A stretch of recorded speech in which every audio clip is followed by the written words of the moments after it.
beto amemeli biso yango toleli tolembi ekomi tango makambo ebongwana eta de droit tozelaki faci beto amemeli biso yango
mokili omona makambu ya na pekisaka bino chaque fois ko envier yo soki obandi ko envier oyo muninga azali nango ekotinda yo osala mabe nalobaka yango chaque fois awa de coloribus and gistibut non put disputandum des problèmes de goût et de couleur ne se discutent pas yaya batu mususu tanga babota maka balobaka nini ngana ingna bala mundele ngana ko bala kaka mwasi ya mundele ngana ko bala kaka mbale ya mundele mais l'homme propose Dieu dispose okandi soki lokola muninga na yo abali mundele yo pe kaka il faut bala mundele et puis si passe ya kosakana te na lisolo oyo yaya deux amis encore Jenny na Patricia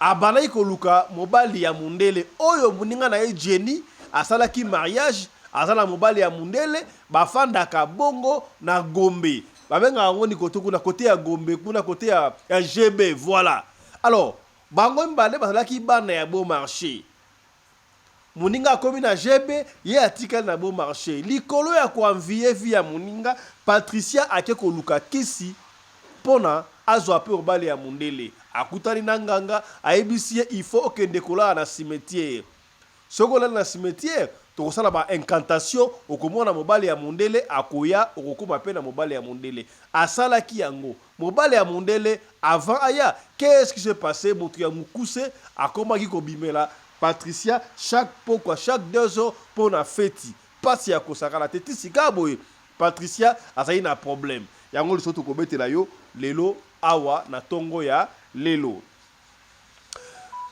frère Benjamin Kayombo affaire longola ba ange ça fait couler beaucoup d'encre sika aboye. Donc ozali ko yebisa nzambe alongola ba ange po a glorifier batu baike mutu na mutu azu yango na contexte na ye. Frère Benjamin Kayombo alingaki koloba ndenge nini tomoni kutu yo ça tire de partout.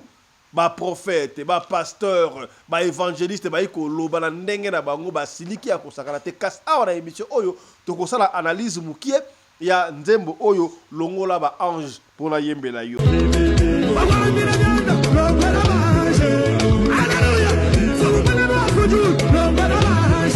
Alors la ba ange po yo place vraiment yo osangana ba ange te. Yo penando uzana papa ko sangana ba ange te faut kan zamba longola ba ange po zo bokonzi yo kan ba ange na ba sepeno so ba longoli ba. La seule chose que tu peux refuser, c'est lorsque dans une adoration on chosifie Jésus.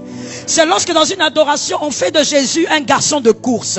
Leader Amisi a recadré Manike. Na affaire oyo Manike tanga lekaki na télévision alobaki oyo akoki koloba. Pona mutu oyo ayambaki ye na ndako na yaya ce n'est pas facile mutu ayamba ona le mukili ya libanda na Afrique du Sud tope na poto wapi oye ba yamba yo na ndako ya mutu ata 1 mois ba melisaka yo ba lesaka yo oza à l'aise ce n'est pas facile ce qui ba yambi ata 2 jours apamba il faut féliciter mais ce n'a pas été le cas pour la Manike yango leader Amis a recadré tokolobele yango kaka na émission ya lelo. Joseph Kabila à Goma, aye kosala nini na Goma. Est-ce que cela confirme que M23 topé AFC et Zalaka Joseph Kabila yango tokosole yango awa. Enfin, Corneille Nanga, ancien président Seni, dévoile secret accord oyo basinaki entre parenthèses pour la président Fachi Akoba Bongo président Bokolande yango awa exclusivité à dévoiler yango lelo na émission oyo. Ndeko mwasi pe ya mobali poso ya nzoto ezali moko ya ba 5 organes d'essence tosengeli kobatela. Sur le trône du cosmétique, il n'y a qu'un seul monarque, la fondation Guylaine Les Bourgeois. Les amis, je vous prie de bien vouloir utiliser le lait de beauté Déborah, le lait de beauté aux extraits de plantes naturelles, le lait de beauté qui élimine les taches noires, de vergetures, de tampons, le lait de beauté Déborah à utiliser matin et soir. Lait de beauté Déborah, il y a un des kilés. La fondation Guylaine Les Bourgeois, Nzambe à l'Oposo. Le lait de beauté Déborah, assimilable aux peaux brunes et café au lait. Lait de beauté Déborah, azo bengana tache noire, cicatrice, tampon, cancer de peau. Très sûr, rapide et surtout sans hydroquinone. À appliquer matin et soir pour un résultat sans pareil. Ah, Fondation GLB na pesa yo nini? Fondation GLB ezonga kizamba ekota kilibinja basoko mandaka mata basangu tine yali pwani koluka njete esa na bino nini Déborah mafuta Déborah esa mina plante naturelle mafuta Déborah ekati bango baoba mafuta Déborah ekati kata kata bao mafuta Déborah suka mafuta. Nos contacts sont disponibles pour toute l'Europe, Irlande plus 35 38 99 76 66 97, Dubaï plus 97 15 51 94 85 84, Angola plus 244 93 66 71 753, Brazzaville la Verte plus 242 05 09 29 237. Pour Kinshasa, trouvez-nous sur Boulevard Lumumba, en face de la Régie des Eaux, référence Pont Mayangili. Téléphone plus 243 85 46 86 411. Ngena bino simbali sakani. Mafuta Déborah kilelo.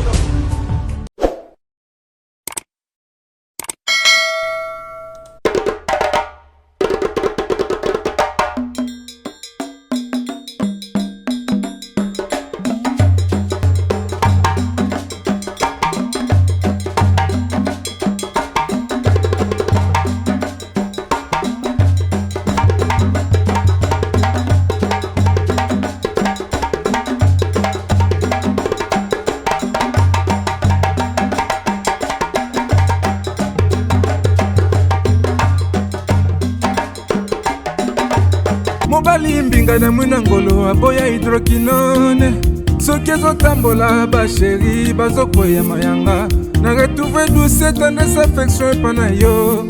Mbote na bino bandeko balandi ya radio Lokole télévision bisika nyonso tu bozwami. Merci na confiance pe fidélité bozali kopesa programme oyo radio Lokole masolo epai wapi tokutanaka chaque fois pona kosolola makambo ezali koleka bongo na communauté na biso africaine mingi biso batu oyo tolobaka lingala. Ngai kombo na ngai Fiston Pelende tate ya Sedek yaya soki mba liboso otala biso toyisaka o chaque fois ebi yango yo osabone. Soki osabone kobosa na te kofina cloche à notification pona orataka ba programme na biso ata soki mukete yaya to partageaka. Bandeko baike baikota la biso papa mamba fandi be kotala komona kaka mama mutasabona. Okomona kaka papa mutasabona. Okomona kaka yaya mwasi ya to tout dans la famille. Bo fandi parce que Radio Lokole TV Radio Lokole Masolo ezali le seul programme, la seule émission oyo papa na mamba ko vana ndako ba kotala poko kata insanité mokote na suka nango basimbi quelque chose. Yango wana profitaka tuna papa est-ce que sabona on a ebina ko sabone te benga ya mwasi ya ko sabone pona yo. Benga ya mobali ya ko sabone pona yo parce que awa ezali kaka famille etalaka ba programme oyo ya biso. Soki o sabone awa na Radio Lokole télévision kende sur YouTube. Obeti Afrique Masolo TV. Afrique Masolo TV. On a deuxième chaîne nabiso qui n'est pas qu'on s'abonner pour abonner dans toutes les deux chaînes nabiso. Ce que on s'est dit c'est ya OK na TikTok. Bon ben qui biso ba ike papa Fisto, na TikTok ça l'a raté pour aller TikTok ça raté. To côté sika malé na TikTok. Qui na TikTok beta Fiston Pelende au follow biso pour ce que to comme ba follower ce qui est belé to ko ba na ko ça ba live to sur la bino match quoi match alors allez pêche na TikTok Fiston Pelende au s'abonner kuna topé au follow kuna na TikTok voilà yambo to sur la makambo otolobi awa na sommaire tika na beto na lombango li solo parce que li solo nde la base na biso li solo nde fungola ka esprit li solo nde fungola ka conscience li solo nde tal sa biso ndanga ni okotambola na mokili oyo dans le bakayango chaque fois. Nous vivons dans un monde où il y a plusieurs mondes. Alors, il faut faire très attention. Tant que vous allez très important, il y a Kolanda, Masolo, Oyo, To, Betaka. Tu remets dans le solo à Patricia, ma Jenny. Dans le bac, on est bandé awa. Oui, c'est vrai. Pire à Salakate, pire à comment on est pirate. Parce que, ce que vous allez pire, au bandit qu'on envié. Via camarade na yo et kotine na yo au salamabe. Salaka attention. Na pekisi ki kamaderité, na pekisi ki pirate mais salaka attention lisu likolo ya lisu. Patricia na Jenny bazaki bana ya bon marché, bakola to kobeta vie na bango te po etali biso te tak bakobaki, boyebi yango bana mingi excusez-moi, ya bon marché, ba betra ki Chelsea kaka na bon marché ba ville wala donc ça va. Donc, il va côté on a tepo, ne quoi pesi solo, appelle autorisation te. Bref, et ça là que Jenny a coûté la kina mundele. Mundele moko, yango na ba ata mundele to pakistanais parce que na Kinshasa comme oh ata mundi bro mundele kaka. Oh égyptien mundele, oh chinois mundele, oh indien mundele ba na shooter ya. Oh syrien Bangladesh mundele nanden. O combien? Voilà. Jenny a ce qui mundele na ye. Oyo ba évoluer et comme dans niveau soit disant mundele wana akena pe pa na famille abala Jenny na famille apesa biloko ba koma ko vanda esika moko mundele yango so pe to benga mundele yango asalaka na masavuko. C'est-à-dire que moi ka tuku bien zalaka. Ba bandi ko fanda na Jenny na GB. Talaka ka Jenny, à sa camarade à Patricia, siko bazaki ensemble, est-ce qu'on très lié moko. Ya, na sa kabino une femme mariée à la camaradité. Soko zaki ba célibataire au Bali, kata relation na comme ça pirio mo Bali na on zaki na pino camarade po, mabe ko ikokota. Ah papa Fiston, au Bali ko séparer biso na ba camarade la biso na lobi ndengo wat na pesi ko conseil po, mabe ko kokota.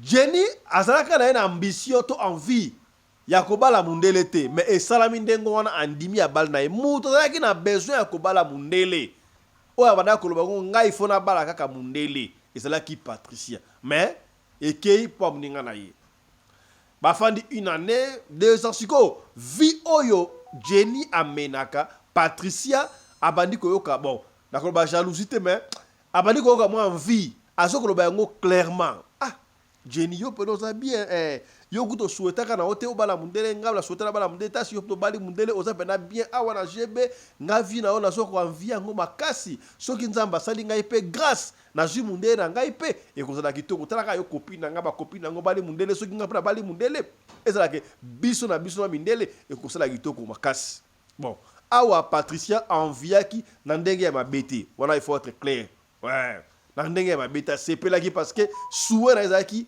vi oyo Jenna sala ko camarade na ezala ndeye po alinga ko bala mundele mais et pour se ndengo wana likolo ya mutema wana Patricia se dit non ndenge balobaka na vie il faut se battre pour ko arracher le kosala ngo besoin akenda ki derrière mobali ya camarade na Jenny te biluka bilula lule kotina yo kende siki bakenda raté Patricia akei koluka biluka kaka ndeka tuna parce que basaki ba fille ya millier ba yeba ba ville koso ko tuna ka osala besa mbala mundele na mema pa papa mola kimbanteki ba mema Patricia pa ya papa mola kimbanteki papa wana sokola ye ne balobaka soko sokola balinga bagenda papa mama yo kei pa papa likambute ba sokoli ye boyebi yango soki nganga a sokoli ba elie misuni doki soki pa aliaki to aliaki te on ne sait pas.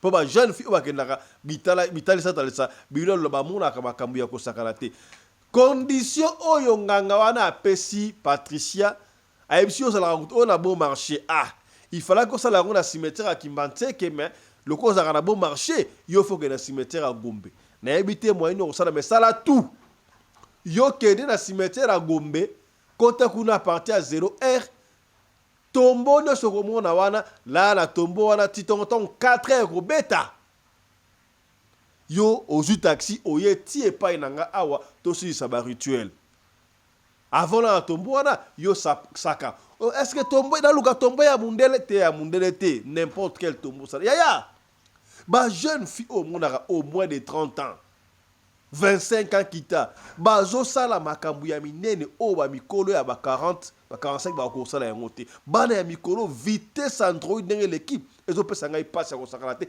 ezo kamu sameko kamu te bana ya mikolo bazande ngwana ba l'équipe mikolo na vitesse okomona mwana faina ndaku on dira yebelo ko moko te me libanda salaka ayebi makambu ko leka kutu ba mikolo te est-ce que komi c'est que bien telanga ba j'aime ko telanga ba j'aime Patricia akenda la pe na cimetière à Gombe na tongo pe ba 4 kaka ndenge basaki akei papa wana basali rituel asisi yango azonga pe pa na ye normal 3 jours après Patricia bana ko fa ndako moko na camarade na ye Jenny tango balongwe Jenny akeli libala na ye ya tikali akomeka sangsara pe na mutefa na kaye moko de temps en temps Jenny pe asunga kaye mena ba ko basala kakuna pe na ba fille millier ça va elle moko ateki na boîte elle moko longwe do nyos to na rande ngwana 3 jours après Patricia alala na ba 2 heures kaka erkela ko la cimetière atali boy mutu moko ya mukuse abimelier alinga kima okimo kendo wapi yo mutu ay ko luka ngai osana besoin ya mundele ya koya mundele ya kandenga wate avant mundele il faut fête na fête ya ko sakana te au fait non il faut fête ya ko sakana soko lingite a mitalio osio bandaki processus oyo okoki kozonga le souci mate ya ba mwa na rande ngwana.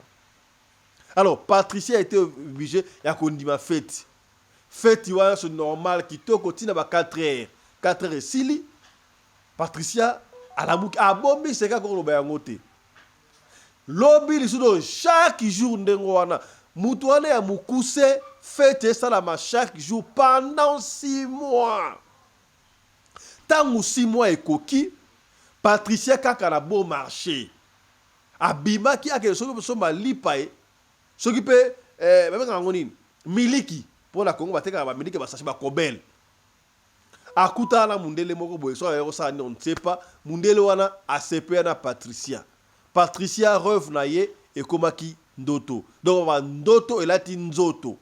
Mundelo asepa na Patricia.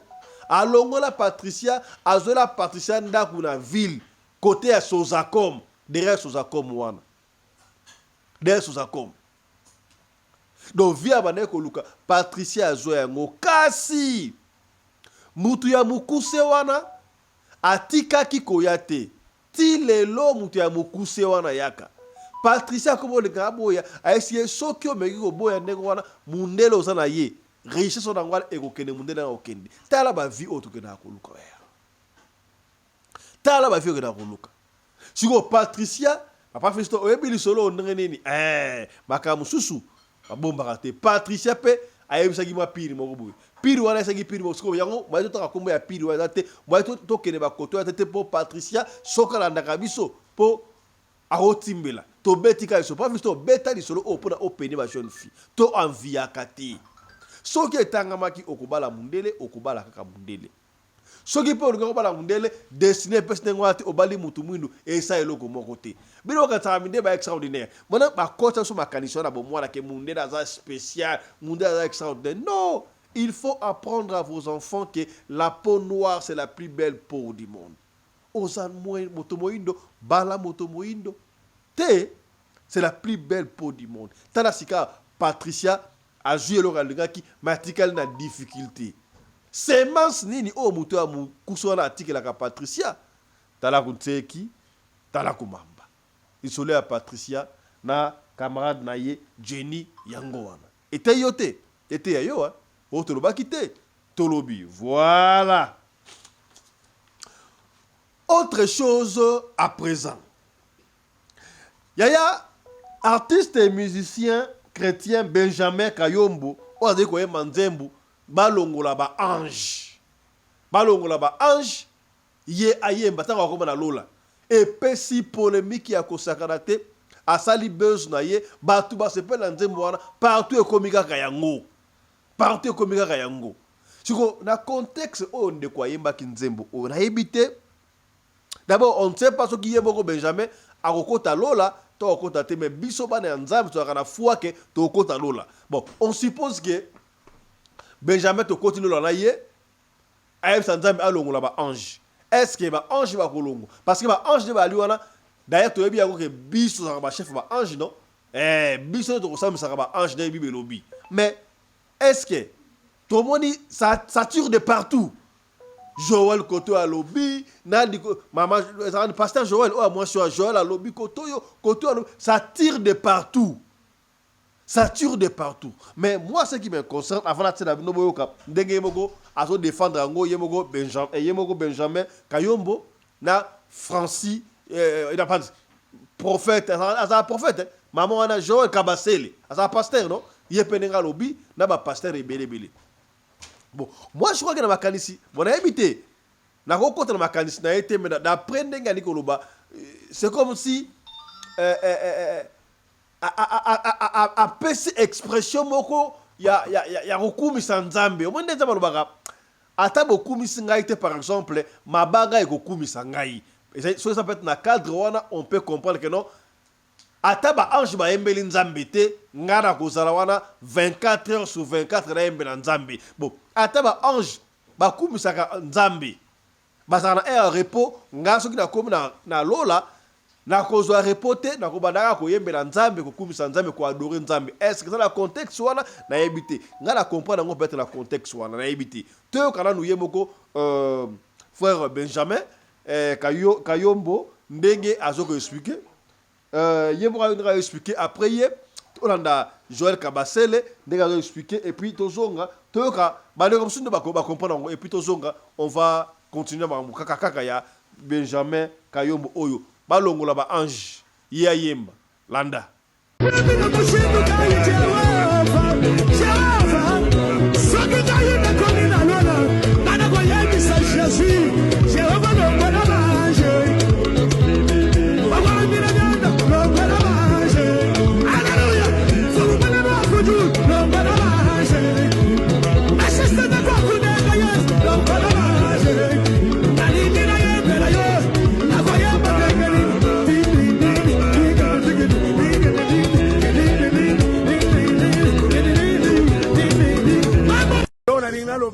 que ba ange babelaka te eloko ya liboso ba ange bamonaka pasi oyo biso tozomona na se ya moi te. Ya mibale ba ange bazo adore nzambe baza deja basaint, mais biso tozo adore nzambe tozoluka busaint toleki bango. Eloko ya mibale ya misato 1 Corinthiens chapitre 6 verset 3 ezoloba ete na mikolo ya suka biso tokosambisa ba ange. Yango na linga yebisa bato boye nzambe alongola nanu ba ange anatanda biso totombola ye nanu anatanda eza busenga bayembi mingi epuis batikali na monotonie basa kaka TSN mais même ndinga mbani nzambi chimpinga balozi bukola bwadia bukola tambwa chisamba cha yudi mukakala kuyuka nyindu wa bushipu batumba takelenga no papa muluba o papa boni bokondi tina lola boy boka nzembo bo sela ngo ba challenge bele so kinga na komi na lola ngala ko yebisa Jésus longola ba ange alongola ba ange po yozwa place vraiment yo osanga na ba ange te yo penando ozana papa ko osanga na ba ange te foka nzamba longola ba ange po yozwa bokondi yo kanti ba ange na ba osepe no so ba longoli ba yo kanti yo peno zana kimela ba ange oni bo tribalisme tina lola boni kolinga opposition boy makati tina lola boni nzamba longola ba ange webisa nzamba longola ba ange po yo fanda boni so sanga na ba ange wana eza lisumu papa bolingi mokonzi makasi boy pona nini nzamba longola ba ange soki yokomi na lola so pa yokomi na lola ba ange fo balonga po yokomi sanga na baningati botika. Même ce monsieur que tout le monde fustige, pour tout le monde, certaines personnes, le martèle en disant, tu ne peux pas dire Longolaba ange. Vous savez, moi je me dis, à un certain moment, quand on est mature dans le Seigneur, on ne juge pas l'adoration des gens. La seule chose que tu peux refuser, c'est lorsque dans une adoration on chosifie Jésus. C'est lorsque dans une adoration on fait de Jésus un garçon de course. C'est lorsque dans une adoration on prend Lucifer et on enlève Jésus. Mais écoute, l'adoration d'un homme, tu ne sais pas pourquoi il dit ça. Et puis, lorsque tu veux aussi aller un peu plus loin, en tout cas ça c'est à mon niveau, c'est selon que moi j'ai appris l'écriture depuis que je suis enfant, c'est que entre le serviteur et le fils, quand quelqu'un doit parler, c'est le serviteur qui se tait. Donc si on veut même aller dans les écritures, tout n'est pas faux. Voilà. Tolandi. Yemoko na respect contexte na ye. Bon, auteur ya nze mundi ayebaka o ya lingi koloba. Et si nous entendons une réflexion peut sur ya frère na habité na frère Atom, pasteur Atom, to docteur Atom. Parce que makambo ya musique yango pedoge e bali ko personne tout ko soma manzambe oyo. Ba musicien nyoso chrétien oto e baka wana. Ba longo ba frère, ba koma ba pasteur. Na yebité. Est-ce que comment ndengo wana obana ki musicien okomi pasteur? Papa fiston na nga ko musicien koma pasteur ya bango presque nyoso. O nani yo musa tonza ba stade onanio. Mike Kalambai. Oh, azai frère Mike Kalambai, akomi pasteur Mike Kalambai. Muninga na adversaire na nani wa mswana nani? Mbiye. Moïse Mbiye. Azaki Moïse Mbiye kuna soki frère Mbiye akoma pasteur Mbiye. Nani msusu? Atom kuta longona pasteur akomi siko docteur. Basa ebele. Yango wana frère je dis ta kisali en passant mbote na yo ya tika na iba ngaba benga ngai pona yemba atika na chanteur. Frère je dis ta longonia na osala. Au comprendre peut-être vision en Zambie que na kandengo wana et ça c'est que comme obandi frère au suki pasteur nyoso wana ni katuku bien tambongo babonza kaka bango pete ba pasteur ba comprendre pe atana pasteur il faut na wana pe ko yemba ba pasteur ba komi ko yemba vice versa confusion totale on ne comprend pas qu'est-ce qui se passe. Bon, on va pas rentrer dans la polémique on lelo na nito na nous analyse oyo pasteur topé frère topé docteur Atom asali sur Nzembo Oyo, il y a Benjamin Kayombo. Balongola ba ange. Tout l'ensemble là nous ndenge amoniango pasteur Atom. Suivons pasteur Atom. Alors avant tout, faut un pseudo mon pour comme ça on met la déjà Oyo. On a kola na sala 6 ans dans Mbujimai. Donc on a école ko na kena classe dans Mbujimai. Na école ko sambela dans Mbujimai. Alors c'est important que tu le connais contexte nango vraiment déjà. Nakati ya technique d'improvisation de la prière. Il y a baluba. Et ça, la formule moro, il y a exagération. Dans le langage, c'est hyperbole, les alliés, exagération, c'est ça.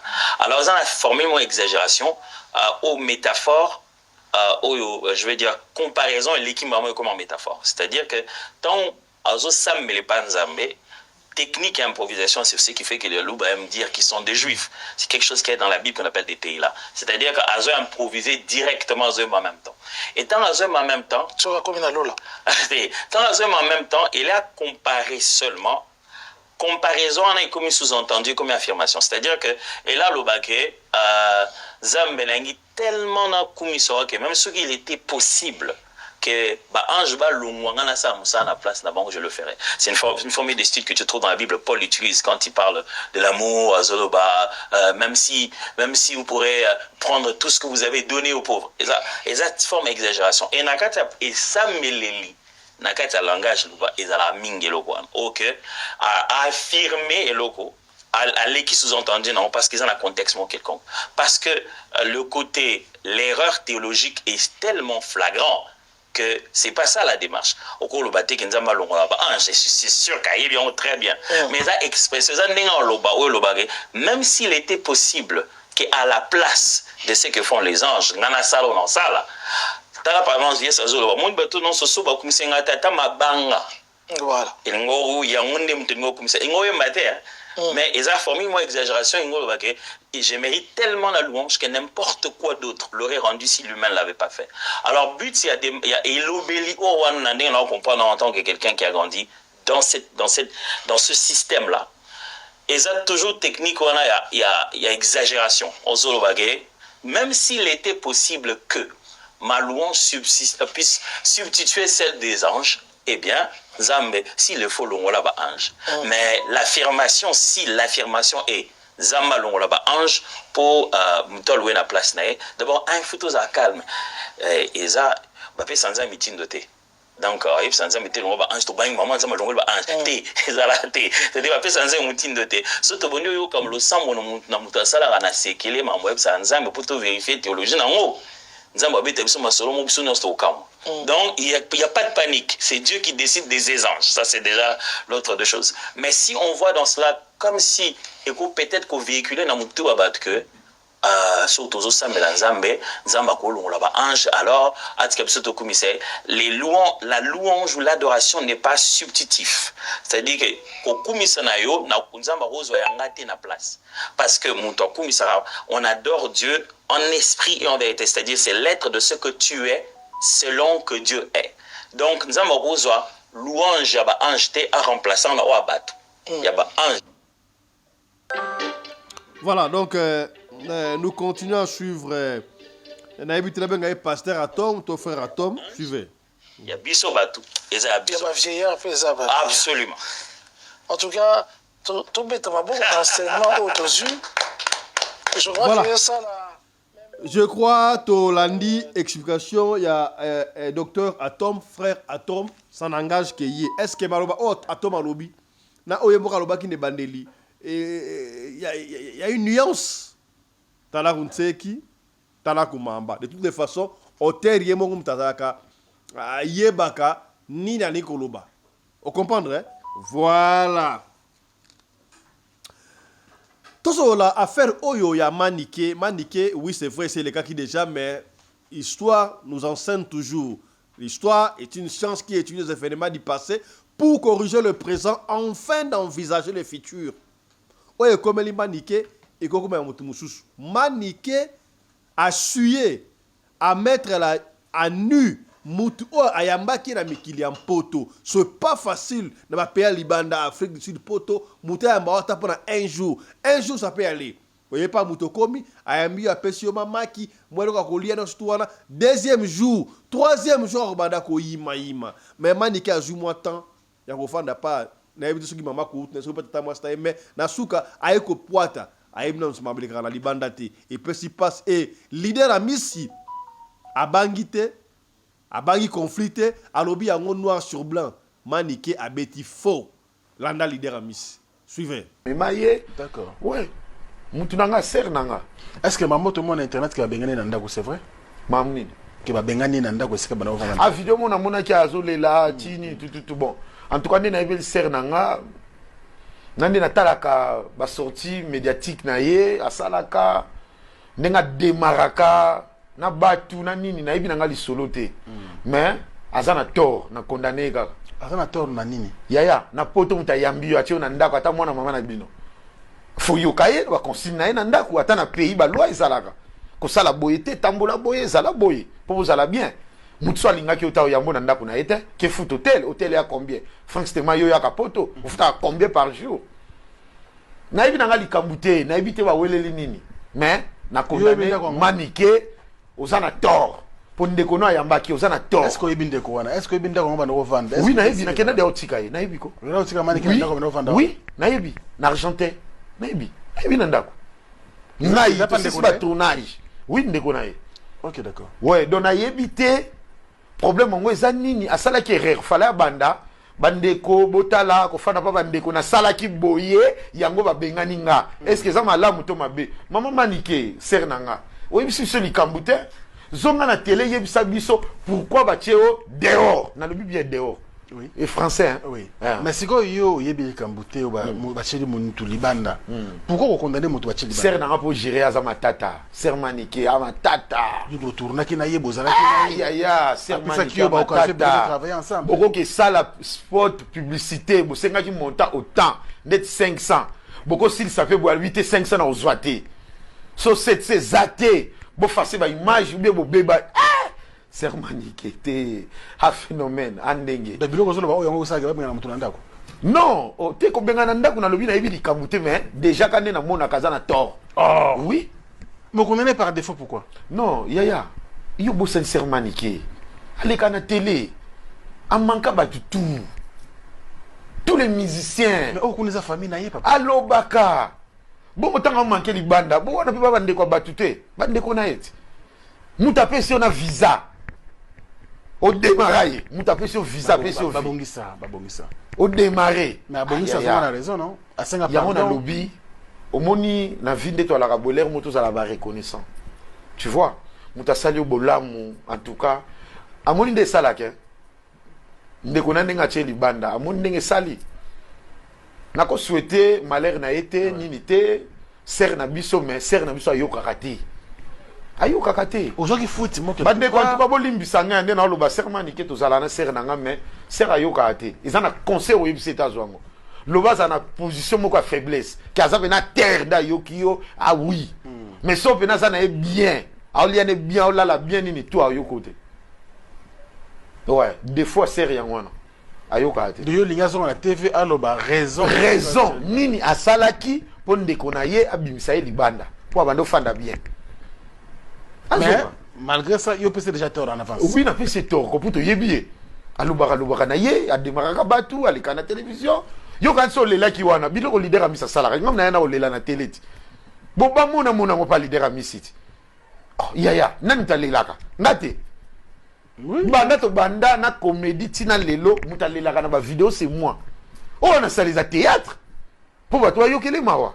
Mais c'est quoi problème nini oyo yeswa sali po bande ko na ba koma tina niveau ya robimisa libanda et puis na poto ndeto ala kaboyi pose ala bien au komi ya futa hotel na yo zala monde à part oyepa ndeko lié OK na yo fala continuer na ligne zala kinango wana visa na wana makam na yo na ba relation na yo créer monde na yo soko lukado na yo okene masolo osali masolo sans que wa associer na bandeko poto so associer ka na bandeko boum ya supporter nyonso yako tchola ba tchola yo olala ka trop olamuka à 15h olamuka à 20h emso bima kité osokola ka trop ba maya batu otala télévision supporter oza pa ya batu ezala kwa yo yambi mutu na kati ndako na yo fois na sena yo fois na ligne na yo c'est normal pas forcément bino na poto mingi ba peu exagérer hein nyosote mais mususu ba peu osala on encore tinga na yambi na ndako na ngo ndire fona nyokola ce n'est pas comme na peut exemple oui boto balola siko ser na biso manike so ezala ki ye kolo ndako na kenda poto kala siko ndeko ne wana yaki asali makambo ya sali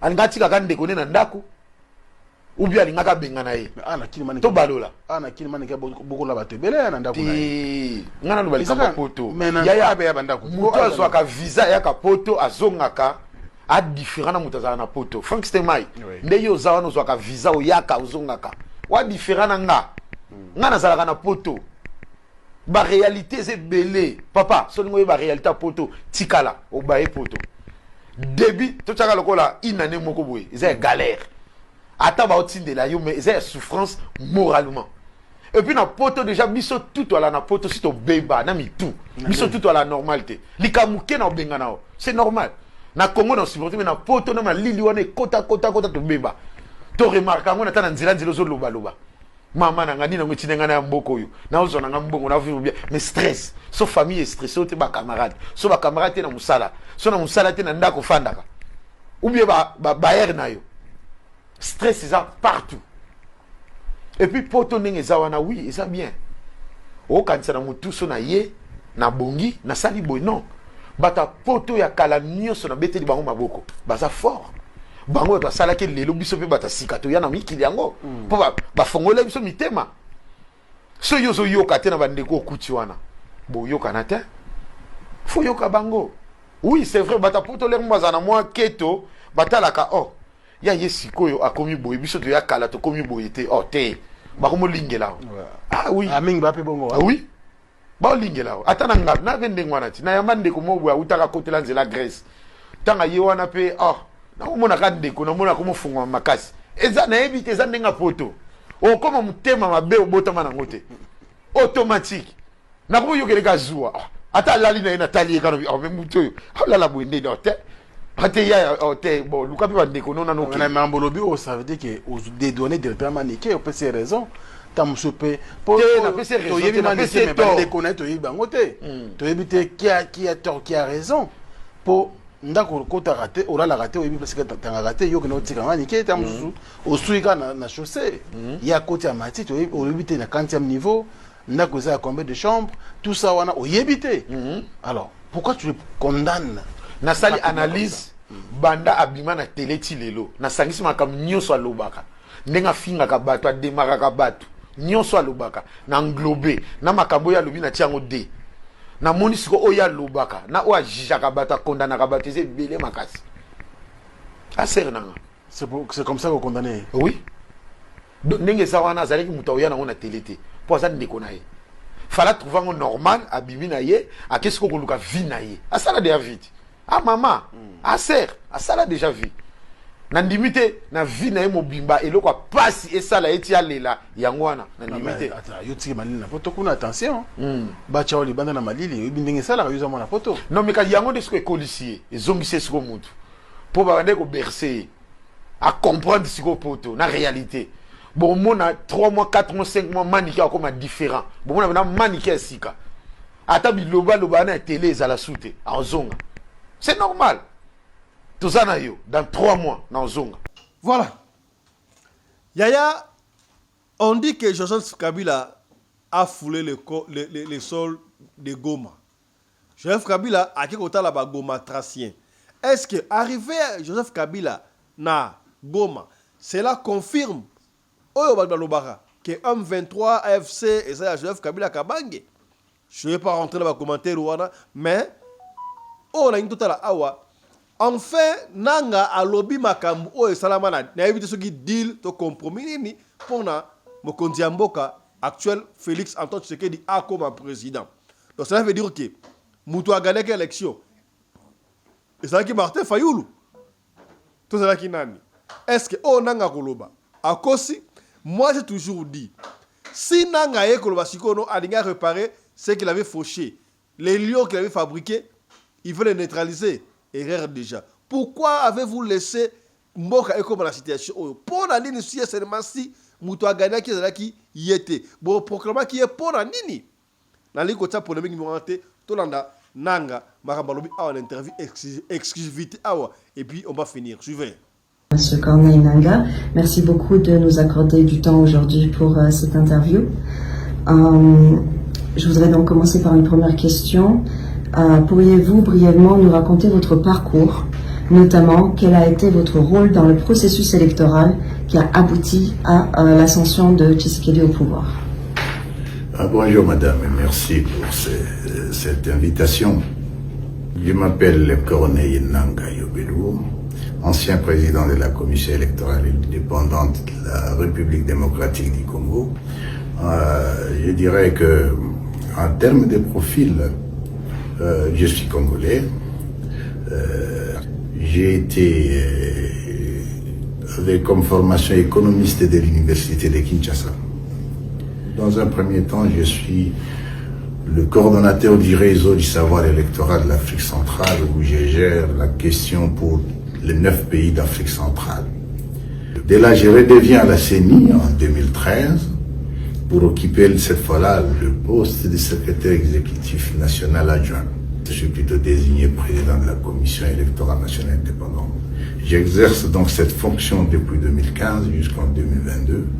Et c'est dans cette logique que vous direz que j'ai joué un rôle pour les élections de 2018.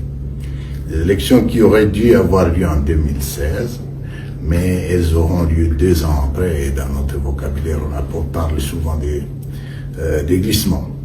Je suis donc expert électoral, expert international électoral, parce que de là, j'ai eu plus ou moins, dans toute cette carrière, j'ai pu être l'un d'experts bridge. Bridge signifie bâtir les ressources en démocratie, gouvernance et élection. C'est un peu une organisation dans l'expertise électorale, Building Resources in Democracy, Governance and Elections. Dès là, aux élections, à partir de 2022, je suis rentré dans la politique en créant d'abord un parti politique. Et les événements ont fait malheureusement que par la suite, je me retrouve dans la politique, dans l'opposition plus ou moins armée, ayant compris que seule la lutte pouvait nous permettre de jouer un rôle. Ces élections, madame, ont fait couler beaucoup de salive et d'encre. Ce qui est sûr, je voudrais commencer par dire que les élections ont plus ou moins permis pour la toute première fois, parlant de la démocratie dans mon pays, l'alternance pacifique. C'est-à-dire que depuis plus de 60 ans, nous n'avions jamais eu une remise-reprise entre un ancien président ou un président sortant avec un président entrant. La démocratie telle que nous la vivons est-elle vraiment ce qu'elle doit être? Devons-nous copier la démocratie comme à l'américaine ou à l'européenne et l'appliquer au Congo? Mais il y a lieu de préciser ici qu'il y a beaucoup d'acteurs. Dans ce processus comme celui-là, c'est d'abord l'électeur. Et nous avions à l'époque 40 millions d'électeurs. Et le deuxième acteur, bien entendu, c'est la structure organisatrice des élections, dans les cas d'espèce, la CENI. Il ne faut pas oublier qu'à côté de la CENI ne donne pas, ne proclame pas les résultats définitifs. Les résultats définitifs sont plutôt proclamés par la Cour constitutionnelle. Et c'est là où je trouve un peu d'injustice dans cela, parce que les jugements ne portaient que sur la CENI, sur lorsqu'on parle de la qualité de l'élection, en oubliant qu'il y a un organe, l'organe le plus déterminant dans les résultats, qui peut dire les élections c'est bon ou pas, ou bien que les résultats sont vrais ou pas, la Cour constitutionnelle. Mais il faut voir aussi l'environnement, les autres acteurs, c'est-à-dire, et pas les moindres. Je pense ici particulièrement aux acteurs politiques. C'est la contestation permanente et les divergences politiques qui reviennent souvent sur l'organe des élections. L'autre acteur, pas les moindres, c'est plutôt le pouvoir. Les partis ou bien la coalition au pouvoir, les militaires qui sont dans la sécurité, qui ont aussi un rôle très déterminant. Ce qu'on oublie souvent dans un pays comme le nôtre, il y a un autre acteur très dangereux et même très nuisible. C'est ce qu'on appelle la communauté internationale. On ne sait pas qui est cette communauté internationale.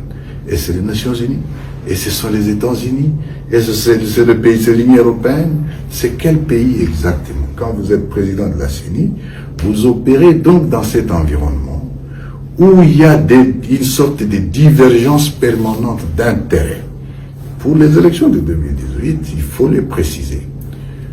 La communauté nationale, c'est-à-dire les Congolaises et les Congolais, tenait à avoir l'alternance et surtout tenait à avoir le départ de l'ancien président d'alors, c'est-à-dire le président Joseph Kabila Kabange. C'est comment concilier ses intérêts. en privilégiant aussi que non, l'élection ait lieu. C'était ça l'équation. Les élections se sont déroulées avec 77 000 bureaux de vote sur toute l'étendue du territoire. En un seul jour, l'organisation a eu lieu. Le problème, c'est que oui, vous pouvez avoir les résultats. Faut-il encore qu'in fine, on ait l'allégeance de tout le monde ou l'acceptation de tout le monde pour qu'il n'y ait pas de trouble. C'était ça l'équation. Pour régler cette question, il aurait fallu que nous fassions cette première passation en douceur. C'est la démarche qui avait été faite. Il a fallu plus ou moins que nous, on ait un accord de passation pacifique. Les élections se sont passées, mais qu'il n'y ait pas de coup d'État non plus. On était donc au bord d'une violence, soit d'un coup d'État, soit d'un soulèvement de la population. D'un côté, le régime, avec les militaires, qui avaient peur de voir cet extrémiste arriver au pouvoir, surtout qu'ils les avaient menacés pendant toute la campagne, qu'ils les arrêteraient ou les enverraient en Europe. De l'autre, la communauté internationale qui faisait pression pour que non, les choses se passent comme, effectivement, que les résultats soient proclamés tels qu'ils sont sortis. Mais de l'autre aussi, il y a un acteur important qu'on a quand même donné, c'est-à-dire la société civile, qui représentait la population, surtout avec la CENCO, qui avait une mission d'observation électorale et qui effectivement avait aussi un échantillon des données plus ou moins importantes à gérer. Devant l'imbroglio, la commission électorale se trouve donc dans une situation en quelque sorte d'un dilemme. Comment faire pour que non, il y ait alternance, mais qu'il n'y ait pas un coup d'État et qu'il n'y ait pas de violence? C'est la raison, c'est ce que vous appelez le compromis à l'africaine qui est passé, pour dire que non, évidemment, celui qui était plutôt le deuxième, et que ce soit lui qui est proclamé. Mais cette démarche, bien que compromis à l'africaine, a été accompagnée par la communauté internationale et surtout par la MONUSCO, les Nations Unies qui étaient présents. Et c'est ce qui était passé parce qu'une fois les résultats proclamés, il n'y a pas eu de violence, il n'y a pas eu de coups de feu. Et plus tout le monde a toléré, surtout que c'était la première fois. Voilà un peu les circonstances. Voilà. Merci à tous. Émission et Sigu Awa pour la Tonga Lelo. Tokutani na 14h pour la deuxième session. Il y a émission Nabiso. Allez, chap chap. Et tchara.